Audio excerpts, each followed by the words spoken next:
7 things that I wish that I knew before I got a divorce. And number 4, financials. Financials are more than just dividing up assets. Again, as a divorce attorney, I knew kind of that. What I tell people is that when you are a divorcing spouse, you have question marks, tons of question marks. Where am I going to live? How much money am I going to have? Am I going to have enough? How am I going to support my kids? All of those things, question marks, question marks. And a divorce attorney's job is to help you put periods where those question marks are. I'm going to be living here. I'm going to have this much money. I'm going to have these assets. I'm going to be able to afford to do this.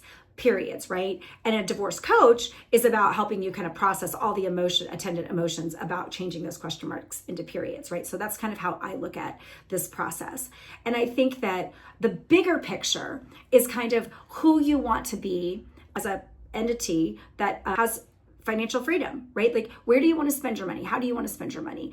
You no longer have to, once you're divorced, marry up your assets with somebody else and make joint decisions. So there's a lot of freedom, right? But if you're not particularly good with money, or you tend to be a spendthrift, you can get yourself into some real trouble. I think it's really good to work with a CDFA, a certified divorce financial analyst, as well as somebody, a planner, a financial planner afterwards, to kind of help you manage your money and deal with things. So I think it's really important to understand that it's not just about the dividing the assets. It's like, what do you do with those assets and how do you make them work for you after the divorce is final? So if I can be of service, as usual, please give me a call. Happy to help.